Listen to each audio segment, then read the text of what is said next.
Chapter 10, page 81. Laughter drifts upstairs from the locker room, loud and raucous. From the top of the stairs he can hear Stillman, his voice raw with complaint. Lazenby, Jesus, why are you so nervous about making a commitment? Just yes or no. It costs money, that's why. For $3 I like to know what I'm seeing. Hell, it's a goddamn French sex film. What more do you have to know? More laughter, and he starts down the stairs, rubbing his head with a towel.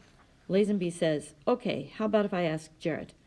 And he stops, loops the towel around his neck, listening. You ever think about doing anything without Jarrett? What's that mean?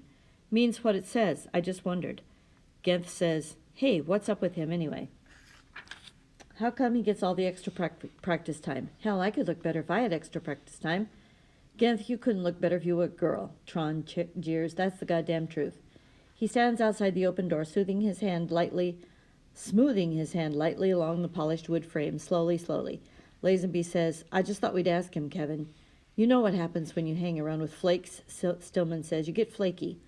Man, do you mind? Lazenby asks mildly. He's a friend of mine. He's a flake. You ought to get off his back, Kevin, Van Buren says. The guy's got enough problems. He sure has.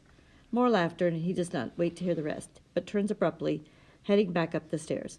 Nothing touches him on the way, not even the air in the hallway. Salen is sitting where he left him, his head still bent over the clipboard. He listens, his mouth a taut line, as Conrad explains. That it is something he has been thinking about for a long time, and he is sure now he knows he is doing the right thing. At last he says, Jarrett, you gotta be kidding me. I don't get it. I excuse you from practice twice a week so you can come see some shrink. I work with you every damn night at your convenience. Now what the hell more am I supposed to be doing for you? Nothing. Shrink. Hate that word. Coarse, ignorant. Just the kind of word you expect from stupid bastard like Salen. Will not get mad. Control it is all just someday come down. Here, tell him what he can do with his goddamn ignorant opinions. A bright kid like you, Salen continues, with everything going for him. I don't get it. Why do you want to keep messing up your life? He says carefully. I don't think it'll mess up my life if I stop swimming. Stay calm. This is not a spastic leap. This is a well-thought-out, sane and sensible decision. A real solution to a real problem. Salen says flatly, Okay, this is it. You're a big kid now, and actions have consequences. I'm not taking you back again. You remember that. Fucking swell, I'll remember, all right. Aloud, he says, No, sir. I won't ask you to, sir. The locker room is empty. Showers, dresses, packs his athletic bag, making sure all his stuff is cleaned out of the locker. Stalling, but he knows it's no good. Lazenby will wait for him. He doesn't want to ride home with them, doesn't want to see them again, but it would look stupid letting them sit there, sneaking out the back door. And why the hell should he walk? Why should he freeze his ass off because they're jerks and pricks? He heads for the car. The smell of snow is in the air. Early this year. It is still a week before Thanksgiving. Truan, Van Buren, and Stillman are in the back seat. He gets in front, setting his bag on the floor. Lazenby asks if he's interested in going to the show tonight. He declines. He has to study. You ought to lay off studying, Jarrett, Stillman says. Screws up your mind. Keep all the channels clear up there for heavy thought. They laugh. To his ears, the sound is forced, false. We'll be back by 11, Lazenby says. No, I can't. Who says? Stillman says. Your mom? He ignores that, not answering. The ride seems long, even though he is the first to be dropped off. I'll see you tomorrow, Lazenby says, about 8:20. I've got to go early tomorrow, he says. I'll get a ride with my dad. How early? I can go a little early. No, that's okay. I'll see you there. Let them find out from Salen that he's finished with them. He gets out and closes the door without looking back. His father stops at the door of his room that night, the ritual stop. How's it going? Okay, fine. He returns the ritual answer. It is not a lie, really, just the safest thing to say for now. He does not want to discuss it tonight. A small thing, after all. To mention it is to make too much of it, and there will be flack. Why, did something happen? Is anything the matter?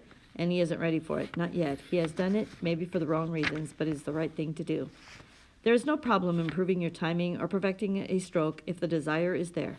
But you cannot fire up, cannot manufacture desire when there is no spark at all to build on. This was not a mistake, what happened today. It is not to be looked at as a failure. Summers ago, when they all took the trip to Maine and climbed Cadillac Mountain, looking in every direction, nothing to see but water except for the thin strip of land, an arm and a fist, holding the mountain and the park to the state of Maine. They tried to look beyond the water to the east and Portugal, to the north, the Hebrides, Iceland, to the south, the Antilles, and farther South America and the Antarctic Peninsula. Impressive, they tossed out the adjectives. Majestic, awesome. And then somebody said excessive, and they all laughed. That was it. Everything seems excessive now, and too intense, too important. Karen is right. Learn to relax. Don't think so much. Just be. Night is fast replacing morning as the worst time of day for him, the way it used to be in the months after the accident. He wasn't sleeping much, and suddenly he wasn't sleeping at all. He was unable to close his eyes. His body was tense, his brain seethed from night till morning. He would set his alarm at 11 and crawl into bed, praying, and he would lie there until at last he would hear the warning click as the radio turned itself on, and it was morning again. His father would come down the hall to make sure he was awake, and he was never able to tell them.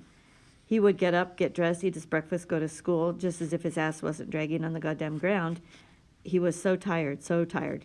He told Crawford once that was why he had done it. He had to get some sleep. But things are not that bad, not yet. There are still methods at work, and he rolls onto his face, hands between his legs. They used to kid each other about it. 60 seconds or you haven't got it. Well, he can beat that record any time. Banging the bed or the shower, that is his specialty.